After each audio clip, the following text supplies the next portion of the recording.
And we had a new competitor this last holiday season, which was, of course, Microsoft's Zune.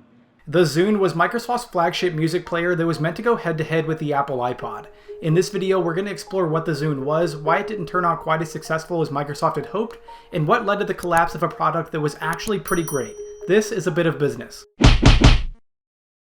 So Microsoft introduced the Zune in November of 2006 at their annual analyst conference. The president of Microsoft's Entertainment and Devices division, Robbie Bach, stood on stage as he unveiled exciting plans for Microsoft to spend hundreds of millions of dollars over the next 3 years. They were about to attempt to take a chunk of the portable music player market share that was currently being dominated by Apple, who touted 75% of it. The first version, the Zune 30, had 30 gigabytes of space compared to the iPod's 32 gigabytes, a 3-inch screen which was half an inch bigger than the iPod's, offered FM radio which was perfect for people who didn't have a lot of music downloaded or wanted to listen to their favorite talk show, and even introduced a cool feature that let people share music wirelessly with other Zunes that became known as squirting, which was similar to the AirDrop. Zune can also be accredited for launching the first music subscription called the Zune Pass that was a lot like what we know Spotify for today. People on Zune devices could pay $14.99 a month to access millions of songs. All in all, Zune was a pretty great device as far as 2006 standards go and seemed to be just as good as the iPod.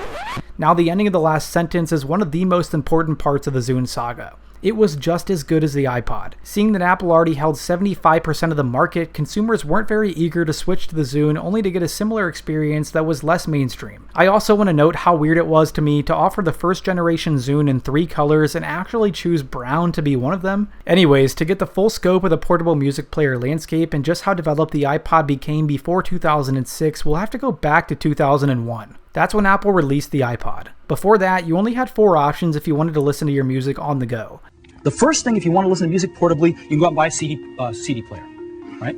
That's one way to go. About 10 to 15 songs. Or you can buy a flash player.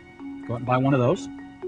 You can buy a MP3 CD player, or you can buy a hard disk-based jukebox player. The iPod was notably different, being that it was smaller, held more songs, and was really the beginning of what we know our music players as today. Between its release date on November 10th, 2001 and December 31st, 2001, Apple sold more than 125,000 iPods, which amounted to nearly $50 million in sales in a little over a month and a half. In the first 14 months, they sold more than 600,000, and by 2004, being still 2 years before the Zune was even released, Apple solidified themselves as the dominant player in portable music when they released the smaller, slightly more affordable iPod mini. They sold 8.2 million iPods in 2004, which pushed total sales past 10 million units. Unfortunately for Microsoft, the rally didn't even stop there. Apple sold over 3 times more iPods in 2005 alone than they had in the first 3 years since it was released, putting total sales at a staggering 42 million iPods. I think you get the point. Apple spent 5 years developing the iPod, releasing several different versions, colors, and storage capacities before Microsoft came along and set out to challenge them. From the beginning, Microsoft made the poor assumption that if they mimicked the iPod, they would somehow come out on top. They even seem to have followed the same innovation patterns that Apple did.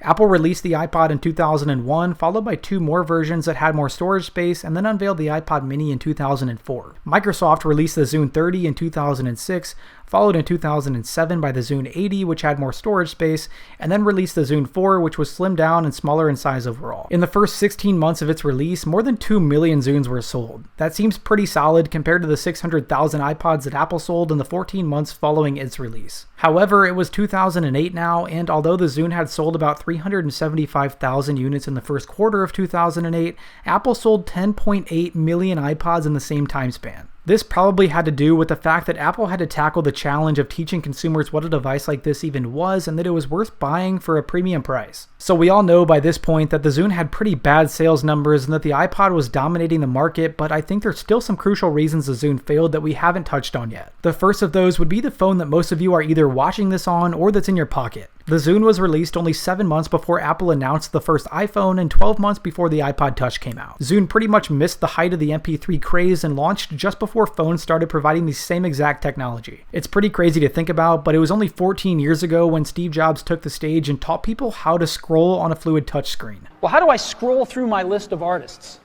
How do I do this? I just take my finger and I scroll. That's it. Staying on trend, Microsoft was a few steps behind Apple, and it took them another 2 years before they released the Zune HD in 2009 to compete with the iPod Touch. It was almost as if they couldn't put any energy towards innovating because they were always playing catch up just to have a competing product. Another weird part of Zune's history that can't be ignored is the way they marketed themselves to the public. All of their advertisements had an artsy vibe that appealed mainly to those that wanted to go against the status quo. In fact, I found this comment that was written on a Medium article only 2 years ago. This person said the target audience was absolutely spot on. I wanted a non-iPod MP3 player since at the time, a teenager, I was against mainstream stuff. Still am in fact, lol. I still have and use my Zune daily in 2019. I love it to death and it's a piece of the 2000s that I cherish. Smiley face. No, I'm really not saying that there's anything wrong with being the product for people that don't get the hype around the mainstream products like the iPod. That is, unless you're trying to compete with the iPod at every turn. From the start, the iPod had a clear target audience, which was everyone. Steve Jobs even said at the release of the iPod that they chose music as the main product because everyone likes and listens to music no matter how old they are or where they live. The Zune, on the other hand, whether purposefully or not, became known as the music player for people that wanted to be different from the majority, and that notion really hurt their efforts to win over a big part of the market. On March 15, 2011, Microsoft announced that they would no longer be developing new versions of the Zune. That's only 4.5 years after Robbie Bach excitedly laid out Microsoft's plans to spend hundreds of millions of dollars to develop the next leading portable music player. Their new plan was to integrate Zune's software into their other products like the Xbox and the Windows Phone that was released 5 months before the Zune discontinuation announcement was made. Microsoft said that the Windows Phone platform introduction should be considered to be the annual Zune update for 2010. So how did the Windows Phone do? To summarize, it was released 3 years after the iPhone. You can infer the rest. Hey, thanks for watching the video all the way through. I would really appreciate it if you left a like and check to see if either of these videos look interesting to you. I'll see you next time, and remember, spread some smiles.